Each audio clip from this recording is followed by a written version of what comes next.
أعوذ بالله من الشيطان الرجيم.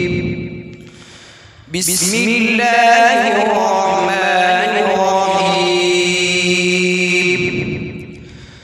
تبارك الذي بيده الملك وهو على كل شيء قدير.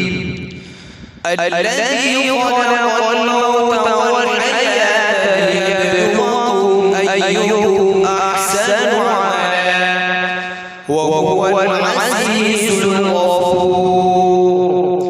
الذي خلق سبع سماوات طباقا ما ترى في خلق الرحمن من تفاوت فارجع البصر هل ترى من فطور ثم ارجع البصر كرتين ينقلب إليك البصر خاسئا وهو حسير.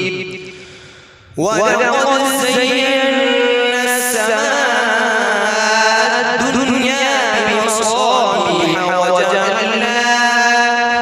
وجعلناها رجوما للشياطين وأعتدنا لهم عذاب السعير.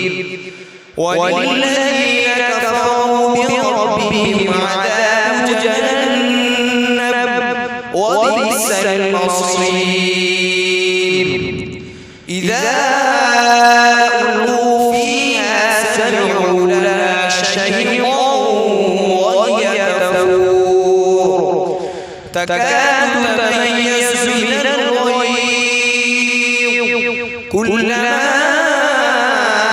ألقي فيها فوج سألهم خزنتها ألم يأتكم نذير قالوا بلى قد جاءنا نذير فكذبنا وقلنا ما نزل الله من شيء إن أنتم إلا في ضلال كبير.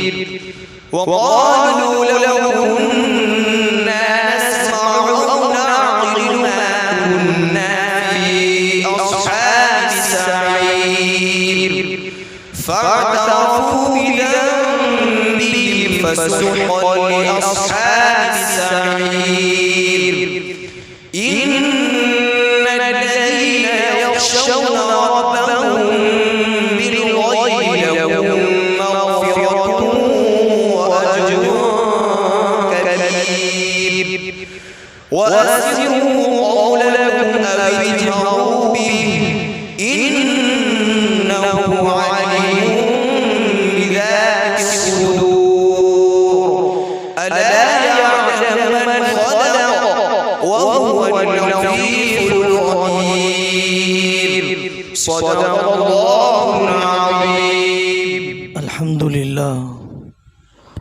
الحمد لله الذي هدانا لهذا وما كنا لنهتدي لولا أن هدانا الله. اللهم صل على محمد وعلى آل محمد وبارك وسلم.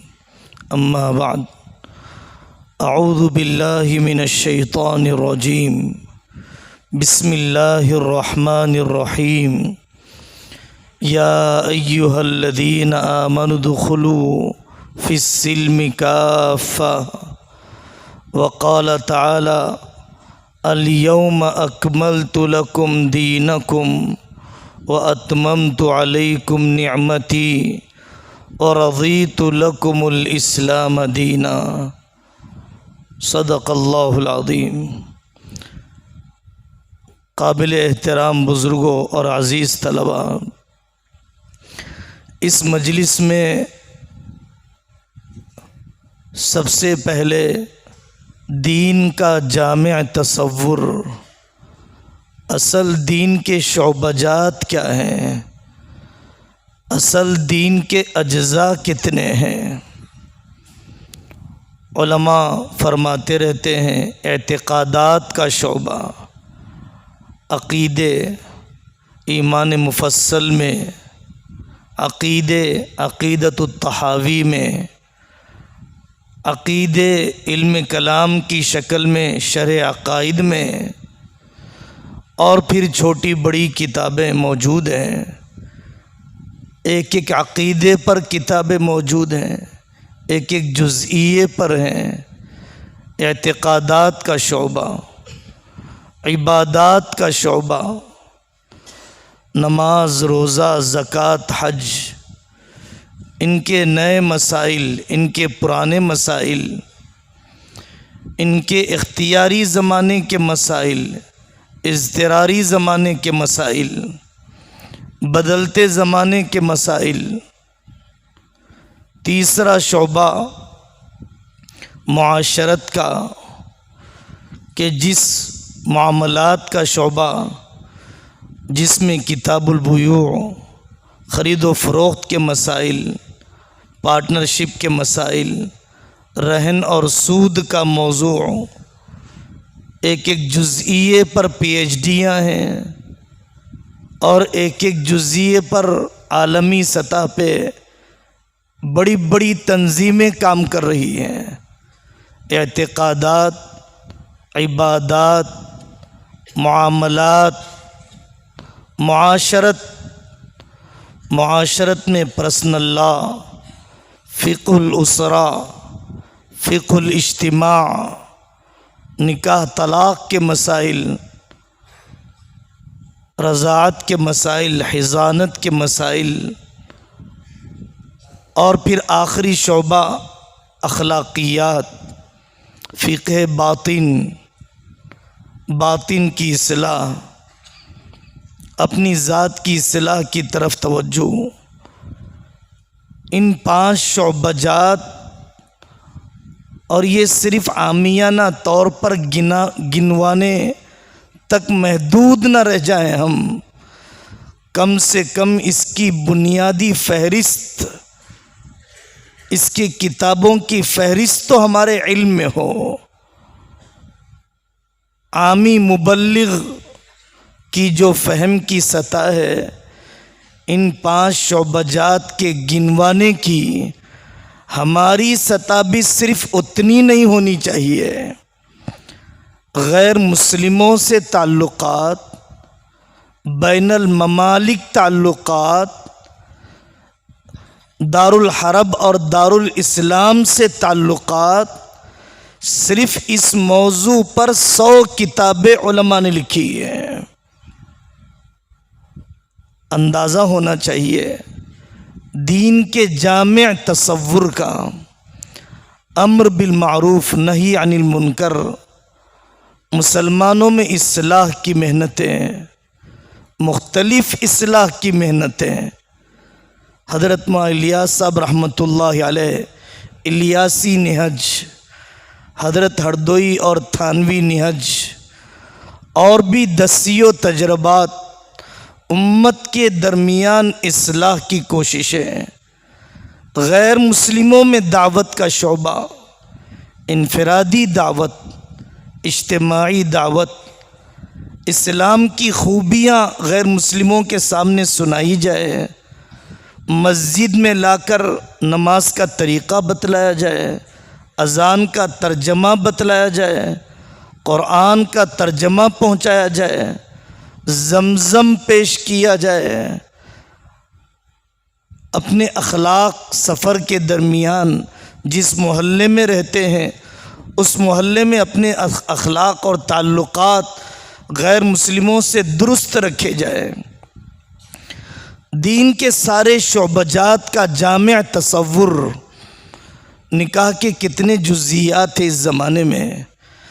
بین مذہب نکاح، ایک مسلمان لڑکا غیر مسلم لڑکی سے نکاح کرتا ہے، اور عام طور پر فلم کی دنیا میں کرتا ہے، فیلڈ کی دنیا نہیں جانتا ہے، خواب کی دنیا میں کرتا ہے، حقیقت کی ذمہ داریوں کو نہیں جانتا ہے، یہ عشق کے کس اسٹیج میں ہے، اور اس کا علاج کیسے کیا جانا چاہیے، فسق اور تفریق کے کیا مسائل ہیں، اس لڑکی کو اسلام میں داخل کیسے کیا جائے، لڑکے کو اسلام میں کیسے داخل کیا جائے۔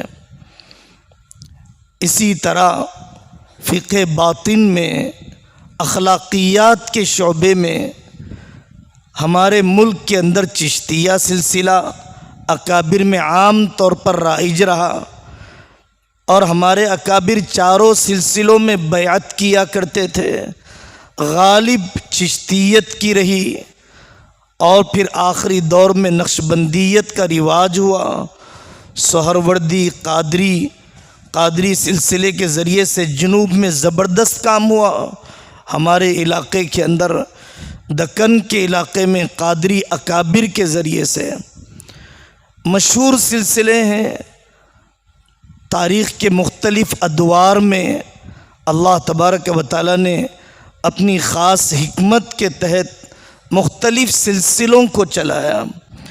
یہ سارے شعبے شریعت کے شعبے ہیں، اور ان سارے شعبوں میں کام کرنا دین کی خدمت ہے، اور یہ سارے شعبے کار نبوت ہیں، اور ان سارے شعبوں کو امت میں زندہ کرنے والی تنظیمیں، امت میں چلانے والی اہل حق تنظیمیں، وہ سب نبوت کا کام کر رہے ہیں۔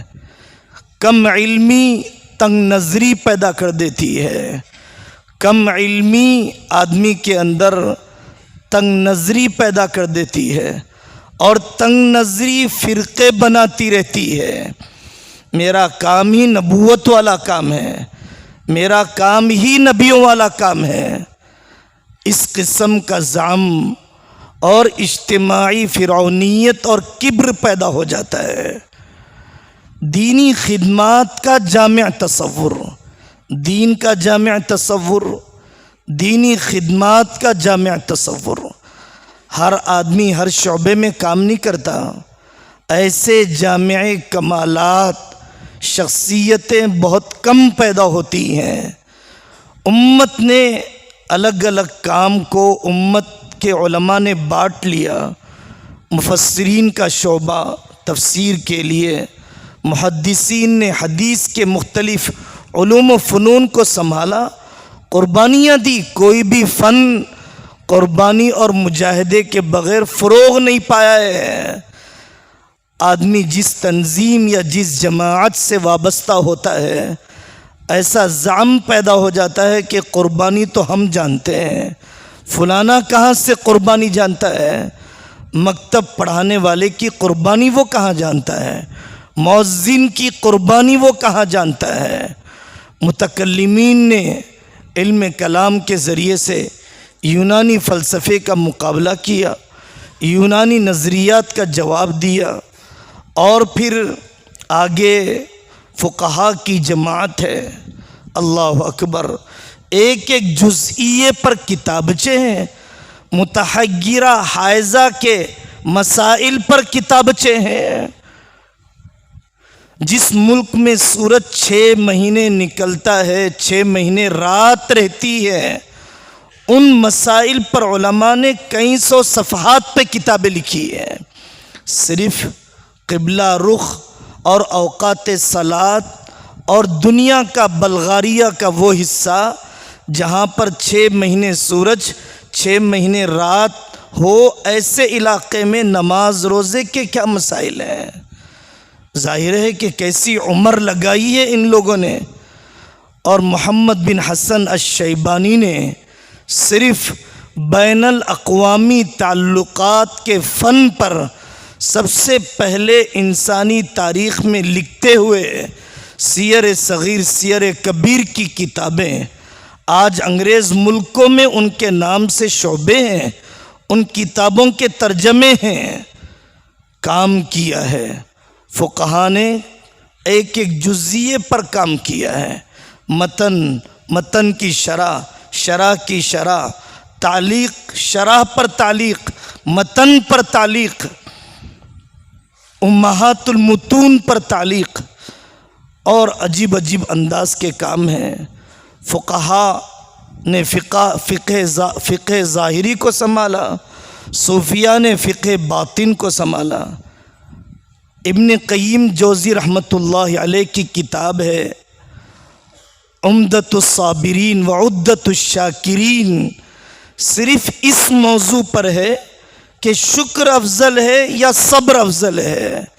صرف فقہ باطن کے اس جزئیے کی وضاحت پر 250 صفحے وہ شخص لکھ دیتا ہے فقہ باطن کا یہ جزئیہ کتنی اہمیت رکھتا ہے۔ اسی طرح دیگر صوفیاء کرام نے جو وسائل، کوئی کام کسی نے سیرت سے ہٹ کر نہیں کیا ہے، اس دعوے کو سمجھنا چاہیے۔ جو لوگ کہتے ہیں کہ ہمارا کام سیرت کے مطابق ہے، دوسروں کا کام سیرت کے مطابق نہیں ہے، دارالقضاء کا کام سیرت کے مطابق ہے۔ آپ قاضی مجاہد الاسلام صاحب کی کتاب اردو زبان میں کم سے کم اسلامی عدالت کا مقدمہ پڑھ لیجئے۔ نظام عدلیہ کا ایک ایک جزئیہ، تزکیے کا ایک ایک وسیلہ حضرت تھانوی رحمۃ اللہ علیہ نے قرآن سے استنباط کیا ہے، حدیث سے استنباط کیا ہے۔ منازل السلوک بیان القرآن کے کنارے پر ہے، التکشف التشرف تصوف کے مسائل پر موجود ہے، تربیت السالک موجود ہے۔ تزکیے کے وسائل میں کیا قرآن و حدیث سے اصل ہے؟ ذکر ایسے کیوں کیا جاتا ہے؟ سینے پر ضرب کیوں لگائی جاتی ہے؟ انگوٹھے کیوں پکڑے جاتے ہیں؟ آنکھ بند کیوں کی جاتی ہے؟ تزکیے کا ایک ایک جزئیہ سیرت سے ہٹ کر نہیں ہے۔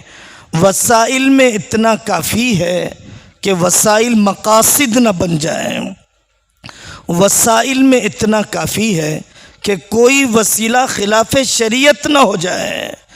ہر زمانے میں ہمارے اکابر نے ختم نبوت کی تنظیم اور پلیٹ فارم سے جو شہادت کی قربانیاں دی ہے، اور ایک ایک ملک میں قادیانی کو اقلیت منوانے کے لیے، علیحدہ مذہب منوانے کے لیے کئی سال مقدمے لڑے ہیں۔ کیا یہ دین کا کام نہیں ہے؟ کیا یہ کار نبوت نہیں ہے؟ کیا علماء کے طبقے کو اس شعبہ ختم نبوت کے سنبھالنے کی ضرورت نہیں ہے؟ دین کی خدمات کا جامع تصور۔ ہمارے پاس ایسے ادارے عرب ملکوں میں جیسے ہوا کرتے ہیں، اصلاح ذات البین کے لیے شادی سے پہلے کونسلنگ کی جائے، شادی کے بعد جب باہمی ناچاقیاں ہوں تو بٹھا کر سمجھایا جائے، ان کے درمیان فاصلے کم کیے جائیں، غلط فہمیوں کا ازالہ کیا جائے۔ بہت بڑا کام ہے کہ ملک کی معیشت سے سود کا خاتمہ ہو۔ حضرت محمد الرسول اللہ صلی اللہ علیہ وسلم کا انقلاب یہ صرف چند محدود اعمال تک نہیں تھا۔ کچھ ایسا تصور پیش کر دیا جاتا ہے سیرت کے ایک گوشے کا، صرف مقام عبادت کو سنایا، صرف مقام دعوت کو سنایا، صرف مقام زہد کو سنایا، صرف مقام معاشرت کو سنایا، لیکن آقا صلی اللہ علیہ وسلم کے زندگی کے دوسرے انقلاب، آقا نے معاشی انقلاب کیسے بپا کیا؟ مسجد نبوی کا تذکرہ، مسجد نبوی کے اعمال کا تذکرہ تو ہے، لیکن بازو 9 کمرے بنانے کا تذکرہ نہیں ہے۔ حضرت آقا صلی اللہ علیہ وسلم نے 9 کمرے 9 بیویوں کے لیے بنائے۔ ذاتی مکان بنانا خلاف سنت نہیں ہے۔ آپ سیرت کی ناقص ترجمانی مت کیجیے۔ آپ کسی جماعت اور جمعیت کے نہیں، شریعت کے ترجمان بنیے۔ آپ کے اوپر ایسا سماج کا دباؤ، مجمعوں کی مرعوبیت، عامیانہ اغلاط کا دباؤ ایسا نہیں ہونا چاہیے کہ آدمی اپنی علم کی وسعتوں کو بھول جائے۔ حضرت آقا صلی اللہ علیہ وسلم نے سوق مدینہ کو سنبھالا اور آپ نے اپنے تاجر صحابہ کو ترغیب دی کہ آپ بازار کو سنبھالیے۔ میں کیوں دیکھ رہا ہوں کہ یہودیوں کا ڈومینیشن مدینہ کے بازار پر بڑھتا جا رہا ہے، سود اس کی رگوں میں باقی کیوں ہے؟ آقا صلی اللہ علیہ وسلم کے سیرت کے اس پہلو کو التراتیب الاداریہ میں جس کا خلاصہ حضرت شیخ الحدیث صاحب رحمۃ اللہ علیہ نے فضائل تجارت میں نقل کیا۔ صحابہ رضی اللہ عنہم اجمعین کون سی تجارت کیا کرتے تھے؟ کس کی کیا تجارت کا انداز تھا؟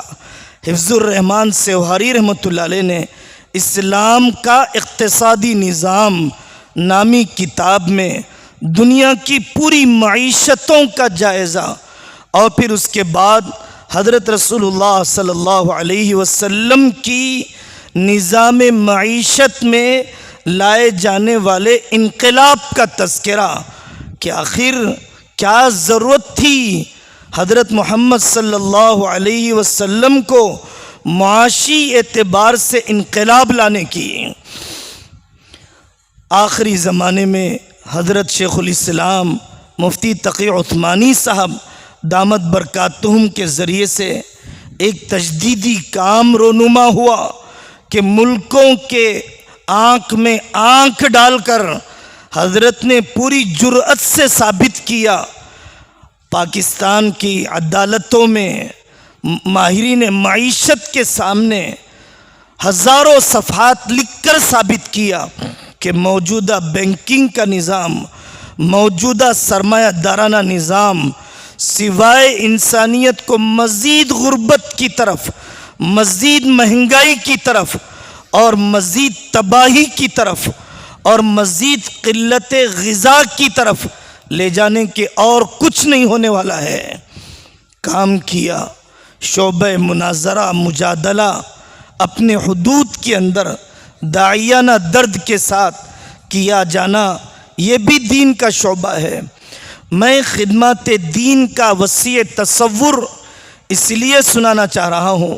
حضرت مولانا خالد سیف اللہ صاحب رحمانی دامت برکاتہم دو ٹوک الفاظ میں کہتے ہیں، بھائی ہر ضلع میں ہمارے علاقے میں ایسے مدرسے موجود ہیں کہ جس سے مرکزی اداروں کا تقاضا پورا ہو جائے، آپ ایکڑوں کی زمین خریدنے کے بجائے بڑی تعداد میں مکاتب کو قائم کیجئے۔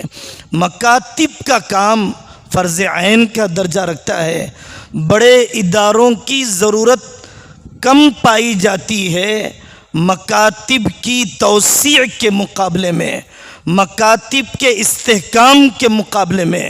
مکاتب کو بھی مدارس کے ذریعے سے چلایا جائے، مدارس کو جزیرہ نہ بنایا جائے کہ جس کا اڑوس پڑوس کی بستی سے کوئی تعلق نہ ہو، بلکہ مدارس کی جڑیں زمین میں نہیں، اڑوس پڑوس کی عوام کے دلوں میں پیوست تو ہونی چاہیے، ان کو نفع پہنچانے کے ذریعے سے۔ مدرسے میں، ہمارے اداروں میں، ہماری مسجدوں میں، ہماری تنظیموں میں بقرعید سے پہلے بقرعید کے مسائل، حج سے پہلے حج کے تربیتی کیمپ، تاجروں کے لیے تاجروں کے تربیتی کیمپ، اطباء کے لیے طبابت کا شعبہ، ماہرین معیشت کے لیے معیشت کے مسائل، خواتین کے لیے ان کی ضرورت کے مسائل، یہ سب پیش کیے جانے چاہیے۔ آپ دیکھیے حضرت حکیم الامت رحمۃ اللہ علیہ کو بہشتی زیور میں یہ تک لکھتے ہیں کہ بچے کو کان میں درد ہو تو کیا دوائی ڈالی جانی چاہیے، کھانا باسی ہونے کے قریب ہو تو پھر اس کو باسی ہونے سے کیسے بچایا جانا چاہیے۔ اگر کوئی مربع یا اچار بنایا جانا ہو، گوشت کو طویل المدت محفوظ کیا جانا چاہیے، تو اس کو محفوظ کرنے کی کیا تدبیر اپنائی جائے؟ جن لوگوں نے موجودہ علوم کی روشنی میں بہشتی زیور کو پڑھا ہے، وہ کہتے ہیں کیا یہ شخص چند مسئلے لکھتا ہے یا نفسیات کو بھی لکھتا ہے؟ یہ چند مسئلے لکھتا ہے یا ہوم مینجمنٹ کو بھی لکھتا ہے؟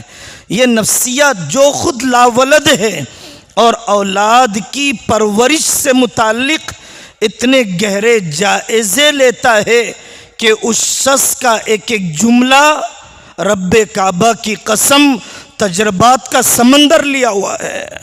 اس کتاب کی افادیت اتنے دہوں کے گزرنے کے باوجود، میں یہ عرض کرنا چاہتا ہوں کہ خدمت دین کا ہم میں سے ہر ایک عالمیت کا موقع اسے نہیں ملے گا، اور ہر ایک سے ضروری نہیں ہے کہ اس سے عالمیت کی ہی خدمت لی جائے۔ علاقوں کے تقاضے مختلف ہوتے ہیں۔ ایک عالم دین نے آرکاٹ کے علاقے میں مدراس میں مدرسہ قائم کیا صرف شرابیوں کے لیے۔ انہیں جہاں کوئی شرابی مل جاتا ہے داخلہ کروایا جاتا ہے، 40 دن کے لیے، 4 مہینے کے لیے، 1 سال کے لیے ایسی دینی تربیت کی جاتی ہے کہ ولی صفت بن کر نکلتا ہے۔ ان عالم دین نے ایسے مشکل ترین پرمشقت میدان کا انتخاب کیا ہے، اس لیے کہ امت ارتداد سے بچ جائے۔ ریہیبلیشن سینٹرز جہاں پر شرابیوں کو رکھا جاتا ہے وہاں پر یوگا کروایا جاتا ہے۔ اگر عیسائیوں کے ریہیبلیشن سینٹرز ہو تو وہاں ان سے حضرت عیسیٰ علیہ السلام کی پوجا کروائی جاتی ہے۔ اس مولوی میں قربانی کی وہ استعداد ہے جو امت کے کسی طبقے میں نہیں ہے۔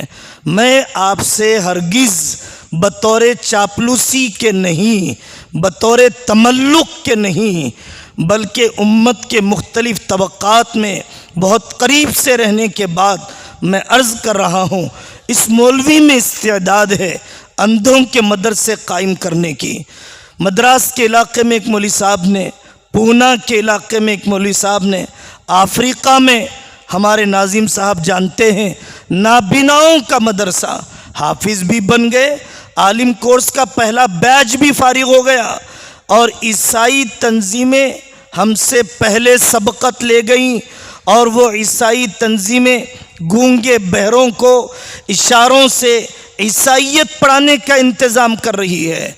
میدان ہے کام کرنے کا، لیکن ان سب میدانوں کی استعداد آپ کے اندر اس درس نظامی کے ذریعے سے پیدا ہوگی۔ مدرسے کی چہار دیواری میں اپنے اندر وہ استقامت، وہ دعا اور وہ توکل اور وہ صفات، وہ عوام کو نبھانے کی استعداد، وہ صبر و تحمل کی صفت پیدا کرنا پڑے گا کہ جس کی وجہ سے تقاضے کے مطابق میں کام کرنے والا بنوں، صرف تسکین شوق کے لیے کام نہ کروں۔ شوق کی تسکین کی فکر مت کیجئے، تقاضے کی تکمیل کی فکر کیجئے۔ شوق میرا پورا ہو جائے، میں یہی جانتا ہوں، اس لیے یہی کر کے رہوں گا۔ علاقے میں فحاشی پھیل رہی ہے، مرد شرابی ہو گئے، عورتیں بدکاری کے کاروبار کی طرف متوجہ ہو گئیں۔ 3000 روپیے کے لیے، 4000 روپیے کے لیے ایسے علماء موجود ہیں یورپ کے ملکوں میں، ایسے علماء موجود ہیں بر صغیر میں کہ جو ان قحبہ گری، فحش کاری اور بدکاری، جسم فروشی کے کاروبار کرنے والی لڑکیوں کے پاس جاتے ہیں اور ساری احتیاطی تدابیر کے ساتھ ان لڑکیوں کو اس کاروبار سے روکتے ہیں، اور روکنے کے بعد وہ مثالیں جو شاہ اسماعیل شہید رحمۃ اللہ علیہ کے زمانے میں موتی نامی ایک فاحشہ عورت تھی، جامع مسجد کے پاس حضرت ملاقات کے لیے گئے، مختصر بیان کیا، فاحشہ عورتیں توبہ کرتے ہوئے اپنے گھروں سے نکلی۔ حضرت مولانا طارق جمیل صاحب دامت برکاتہم نے اپنے علاقے کی وہ عورتیں جن کو دبئی وغیرہ منتقل کیا جاتا جسم فروشی کے کاروبار کے لیے، حضرت نے ان کے باعزت نکاحوں کا انتظام کیا، اس بستی کو خریدا، ان کے گھر آباد کیے اور وہاں پر ادارہ قائم کیا۔ یہ عظیمت کا مقام، یہ طبیعتوں کی پختگی کاہلی کے ساتھ آپ کے اندر نہیں آئے گی، سہولت پسندی کے ساتھ نہیں آئے گی، سطحیت پسندی کے ساتھ نہیں آئے گی۔ قاری صدیق صاحب رحمۃ اللہ علیہ جن سے ہمارا علمی شجرہ، تزکیائی شجرہ چلتا ہے، قاری صدیق صاحب رحمۃ اللہ علیہ کے دو واقعات میں سناتا ہوں۔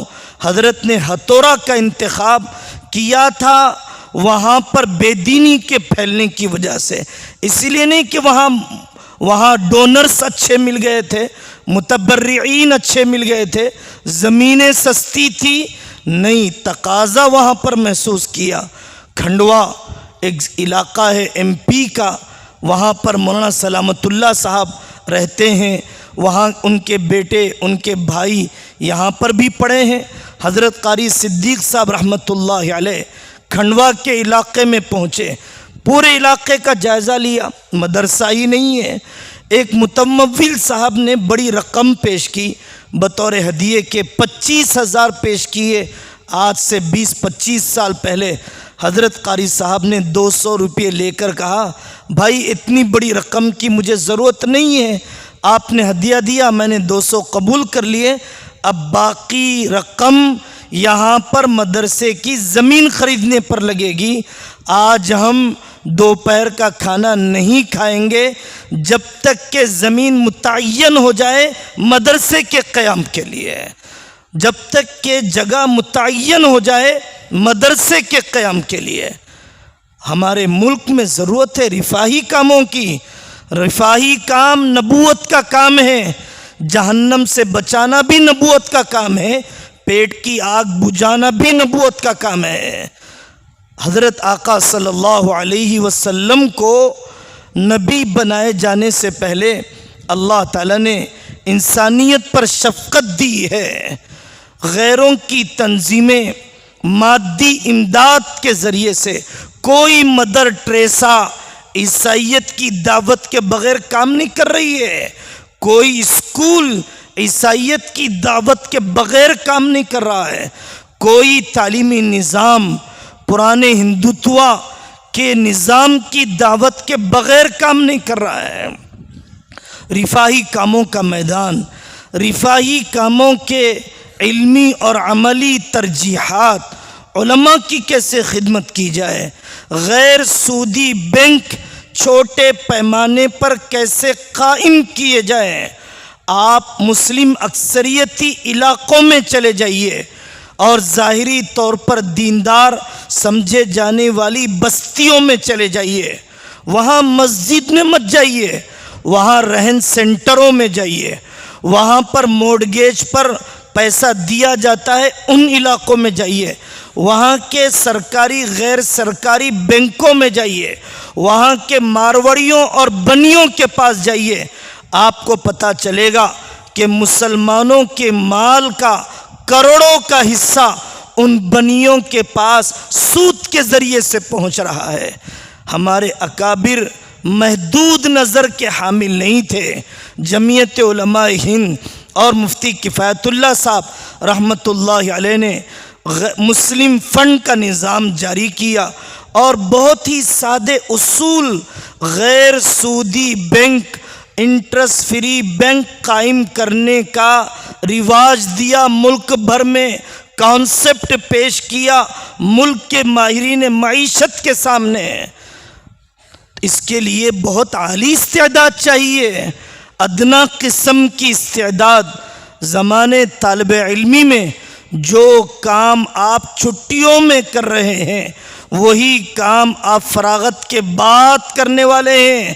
آپ کی اصل تصویر مدرسے کے زمانے میں نہیں ہے، آپ کی میری اصل تصویر تنہائیوں میں ہے، میری اور آپ کی اصل تصویر چھٹیوں میں نظر آتی ہے۔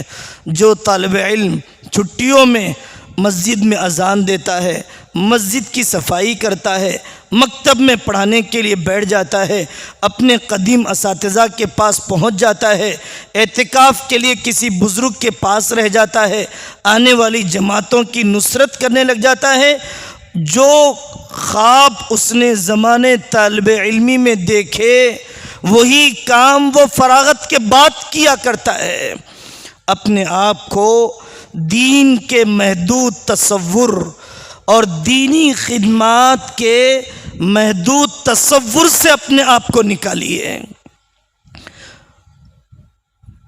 اللہ تبارک و تعالی نے جن کو مقامی زبانوں میں تصنیف کا سلیقہ، مقامی زبان میں لکھنے کا سلیقہ بہت بڑی ضرورت ہے، ان صوبوں میں جہاں ہندو اور مسلم دونوں ایک ہی زبان بولتے ہیں، ایک ہی گجراتی ہندو اور مسلم بولتے ہیں، ایک ہی بنگلہ ہندو اور مسلم بولتے ہیں، ایک ہی آسامی ہندو اور مسلم بولتے ہیں، تو دعوت کے پہنچانے کا حجاب ختم ہو گیا۔ حضرت ندوی رحمۃ اللہ علیہ جب بنگلہ دیش گئے تو ان سے آپ نے فرمایا، آپ بنگلہ زبان میں اسلامی ادب کو پھیلانے کو دین کی خدمت سمجھیے، رد الحاد کے مضامین، رد فرق باطلہ کے مضامین اور اسلام کی خوبیاں، اس ملک کی سچی تاریخ علمی ٹھوس بنیادوں پر نقل کرنے کا انداز مقامی زبانوں میں اپنانا چاہیے۔ زمانے طالب علمی نے مضمون نگاری کی تھی، تبھی تو وہ تصنیفی کام فراغت کے بعد کرے گا۔ یک لخت کوئی صلاحیت پیدا نہیں ہو جاتی ہے، بتدریج ہی پیدا ہوتی ہے۔ درخت پہلے دن پھل دینے کے قابل نہیں ہو جاتا، نکاح ہوتے ہی آدمی صاحب اولاد نہیں ہو جاتا۔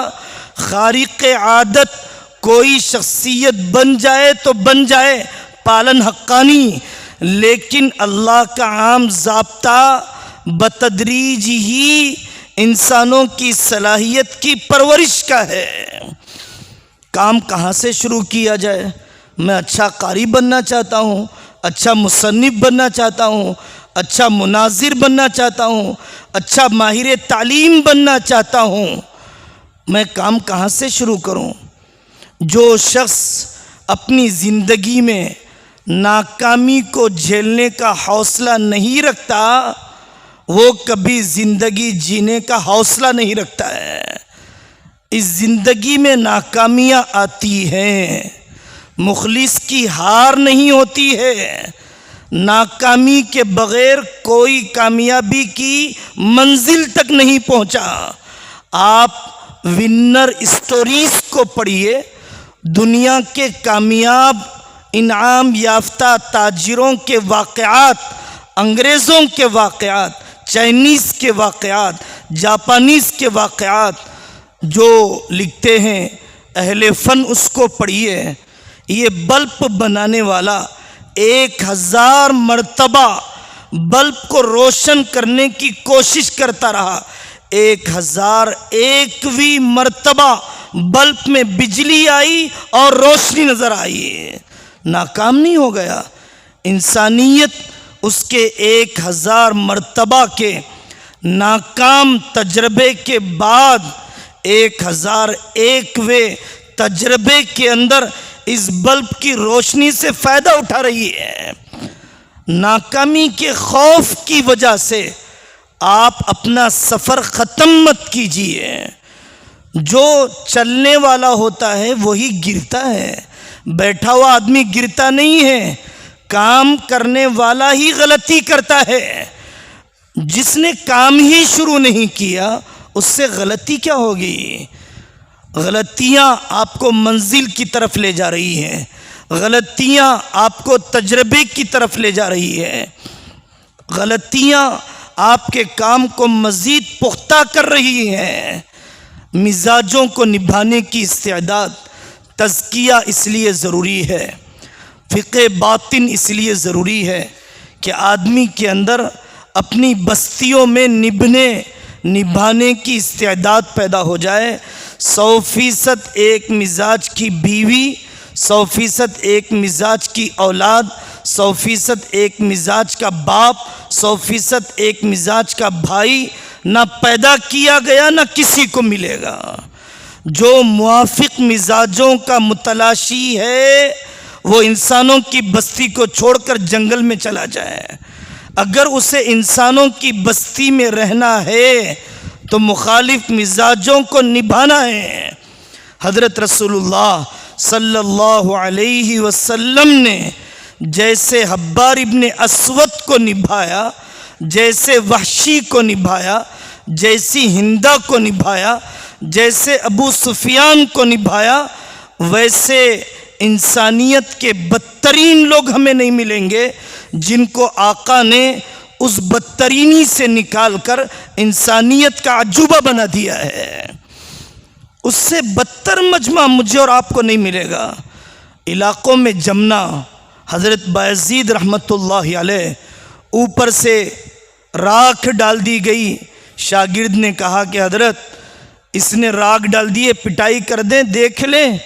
حضرت بایزید بسطامی نے فرمایا بھائی جو آگ کا مستحق تھا اس پہ راکھ ڈال دی گئی تو بہت تھوڑا ہوا ہے. آدمی کی نگاہ اپنے عیوب کی طرف. حضرت حکیم الامت فرماتے ہیں لوگ کہتے ہیں یہ مصیبت کیسے آ گئی. میں کہتا ہوں کون سا گناہ ہے جو نہیں کیا ہے. تعجب مصیبت کے آنے پر نہیں، تعجب تو نعمت کے ملنے پر ہے کہ کون سی نیکی ہے جو میں نے صحیح کی ہے. یہ جو دل کا رخ بنتا ہے علاقوں میں جمنے کا، استقامت کا. مظہر العلوم کے استاد تھے حضرت مولانا ظریف صاحب رحمۃ اللہ علیہ. ان کو ششم کی جماعت سے پنجم میں، پنجم کی جماعت سے چہارم میں، چہارم کی جماعت سے سوم میں نزول کی طرف ترقی ہونے لگی. لوگوں نے کہا حضرت کیا ہو رہا ہے آپ کے ساتھ؟ انتظامیہ پیچھے کرتی جا رہی ہے. مولانا ظریف صاحب رحمۃ اللہ علیہ نے فرمایا بھائی اگر یہ لوگ مجھے پیچھے کرتے کرتے مظاہر کا چپراسی بھی بنا دے تو ظریف اس خدمت کے لیے بھی تیار ہے اپنی سعادت سمجھ کر.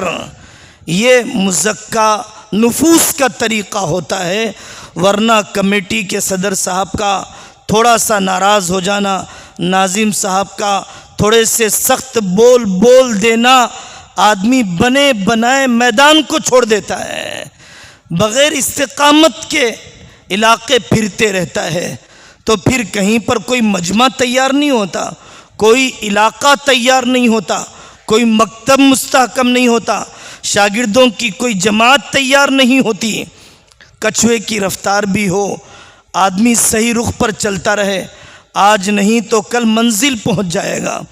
تزکیہ اس لیے ضروری ہے، اس زمانے میں اسی کو موٹیویشنل اسپیکر عصری زبان میں پیش کرتے ہیں. موٹیویشنل اسپیکرز حکمت تو کہیں سے بھی لینا چاہیے، الحکمت ضالۃ المؤمن، لیکن ہمارے اکابر کے پاس جتنا لکھا ہے اتنا تو پڑھ لیجئے. ان سے بڑی لیڈرشپ کرنے والا کون ہے؟ ان سے بڑی قیادت سنبھالنے والا کون ہے؟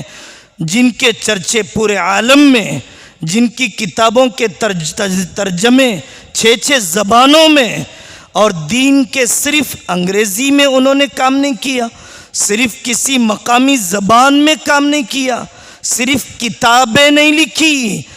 ما صنف الکتب بل صنف الرجال، انسانوں کو لکھا، انسانوں کو تیار کیا.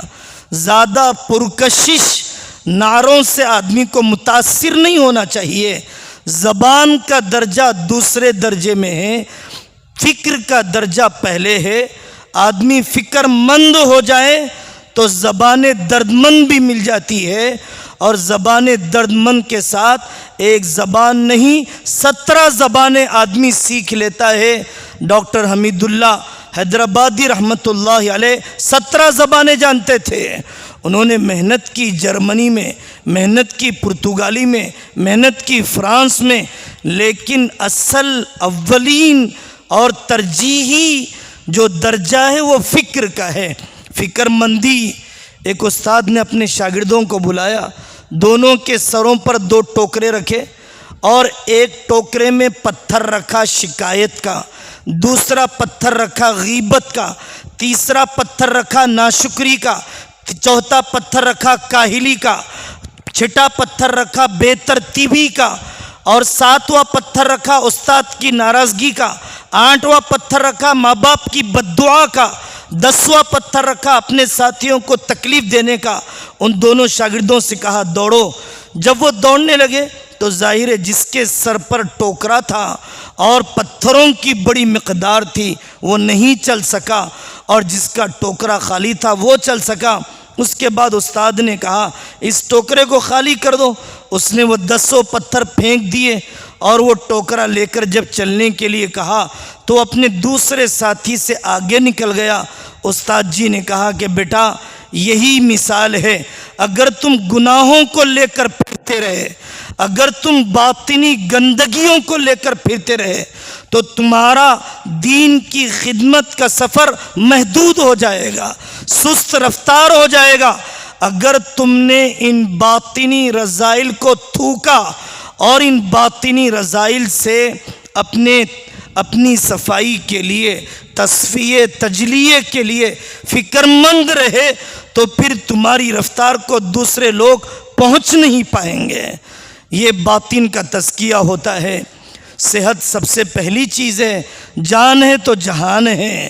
ہمارے قوا کمزور ہیں، انتظامیہ نے جس کام کے لیے جو وقت طے کیا ہے اس وقت میں وہی کام کرنا چاہیے۔ بہت زیادہ جوش میں 6 گھنٹے سے کم نیند ہونے لگ جائے، بہت زیادہ جوش میں کھانے کی مقدار کم ہو جائے تو پھر آدمی کی صحت خراب ہو جاتی ہے، اور جو کام ہو رہا تھا وہ بھی آدمی سے نہیں ہو پاتا ہے۔ کام آسان شروع کیجئے، مشکل والا کام بعد میں سے شروع کیجئے۔ ما خیر رسول اللہ صلی اللہ علیہ وسلم بین امرین الا اختار ایسرہما۔ آقا آسانی سے شروع کیا کرتے تھے، آسان مضمون لکھے۔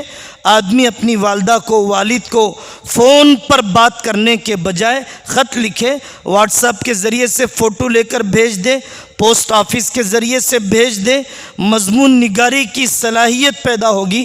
بڑے بڑے اکابر آتے ہیں، قیمتی مضامین پیش کیے جاتے ہیں، آدمی اس مضمون کو مرتب کرے۔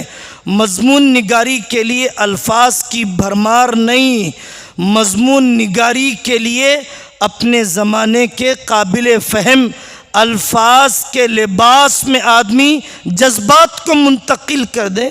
1 مرتبہ 2 مرتبہ اگر آدمی کو تصحیح کرنا پڑے تو کوئی بری بات نہیں ہے۔ حضرت مولانا منظور صاحب نعمانی رحمۃ اللہ علیہ کا واقعہ ہے۔ اسلام کیا ہے کتاب لکھ رہے تھے، رکشے والے کو سناتے اور وہ کہتا کہ سمجھ میں نہیں آیا، پھاڑ دیتے، دوبارہ اسے لکھتے اور فرماتے اظہار علم مقصود نہیں ہے، اشاعت علم مقصود ہے۔ اظہار علم مقصود نہیں ہے، اشاعت علم مقصود ہے، اور اشاعت اسی زبان میں ہوگی جو اپنے زمانے کے لیے قابل فہم ہے۔ آپ جانتے ہیں تقی عثمانی صاحب کو زیادہ پڑھا جاتا ہے، ان کے لکھنے کی زبان، اتنا بڑا مفکر محدث، لیکن زبان کتنی عام فہم اور کتنی زبان ایسی قابل فہم کہ دیہاتی بھی پڑھ لیں، علماء کو بھی آسانی سے اور زیادہ متاثر کر دیں۔ تو ہمیں مضمون نگاری کا کام ہو یا خطوط نگاری کا یا درخواست نگاری کا سفر شروع کر دینا چاہیے۔ مایوسی کبھی نہ ہو، اللہ سے حسن ظن۔ مولانا الیاس صاحب رحمۃ اللہ علیہ کے ملفوظ میں ہیں، وہ فرماتے ہیں اللہ سے حسن ظن اور بندوں سے حسن ظن انسانوں پر فتوحات کے دروازے کھول دیتا ہے۔ اللہ سے بھی بدگمانی ہے، پتہ نہیں اللہ مجھے قبول کرے گا کہ نہیں کرے گا۔ انسانوں سے بھی بدگمانی ہے، میرا ناظم ایسا، میرے استاد ایسے، میرے ماں باپ ایسے، میرے بھائی ایسے.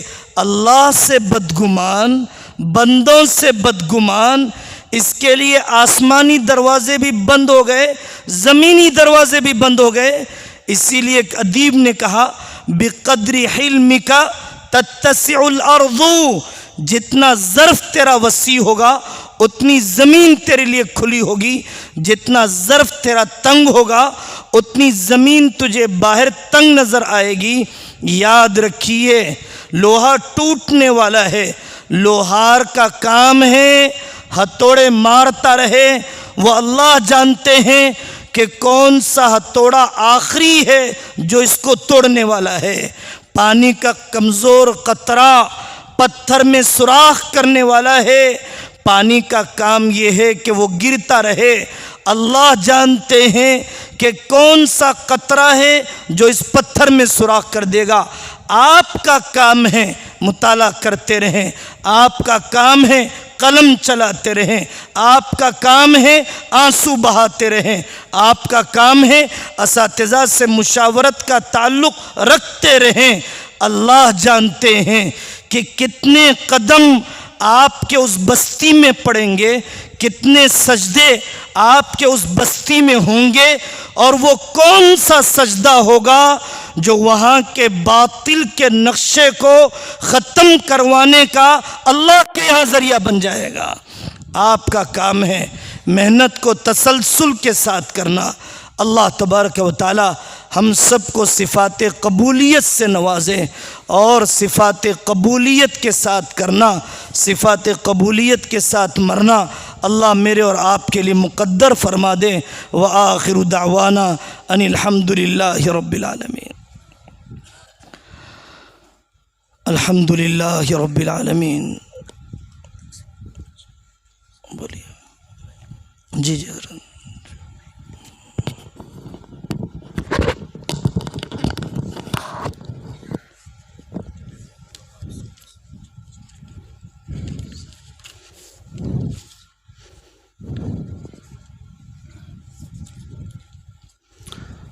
الحمدللہ گزشتہ سال جامعہ میں جمعیت علماء ہند کی طرف سے ایک وفد حاضر ہوا اور انہوں نے عصری تعلیم کی اہمیت دلاتے ہوئے جن حضرات کی SSC وغیرہ نامکمل تھی انہیں ترغیب دی اور NIOS بورڈ کے ماتحت جمعیت اوپن سکول کا جو آغاز ہوا اس میں ایڈمیشن اور داخلے کی ترغیب دی گئی. الحمدللہ جامعہ سے بھی ہمارے تقریباً 5 افراد نے ایڈمیشن لیا اور ان میں سے 3 ساتھیوں کا ایگزام بھی مکمل ہوا اور ان کا سرٹیفکیٹ اور رزلٹ آج موصول ہوا ہے. تو ہمارے درمیان ہمارے مہمان مکرم موجود ہے تو مناسب معلوم ہوا کہ بابرکت ہاتھوں سے ان تقسیم اسناد اور رزلٹ کو تقسیم کیا جاوے. تو میں باری باری ان ساتھیوں کا نام لیتا ہوں، وہ آوے اور حضرت کے ہاتھوں اپنے اس رزلٹ اور سرٹیفکیٹ کو وصول کرے. جامعہ کے موقر استاد جناب قاری حذیفہ صاحب، انہوں نے بھی اس میں شرکت کی اور کامیابی حاصل کی.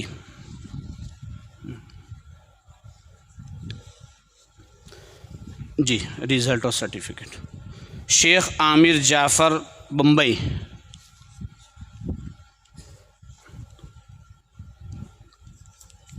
عمار عبد المعید،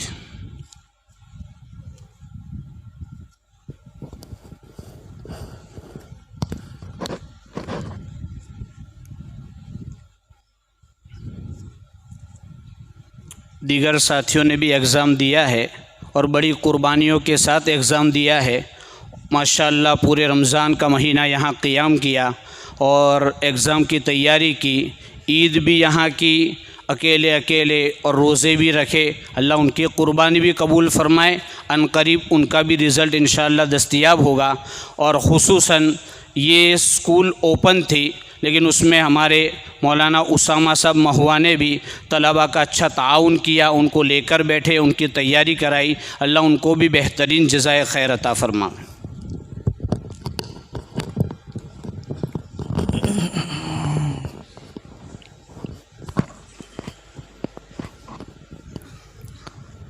الحمد للہ رب العالمین، اللہم صلی علی محمد وعلی آل محمد وبارک وسلم۔ اللہم علمنا ما ينفعنا وانفعنا بما علمتنا وزدنا علما نافعا۔ اللہم احیی الدین کلہ فی العالم کلہ واجعلنا سببا لذلک۔ اللہم احیی الدین کلہ فی العالم کلہ وجعلنا سببا لذلک۔ اللہم انصر من نصر دین محمد صلی اللہ علیہ وسلم وجعلنا منہم۔ اللہم اخذل من خذل دین محمد صلی اللہ علیہ وسلم ولا تجعلنا منہم۔ اللہم صلی علی محمد وعلی آل محمد وبارک وسلم۔ سبحان ربک رب العزت عما یصفون وسلام علی المرسلین والحمد للہ رب العالمین۔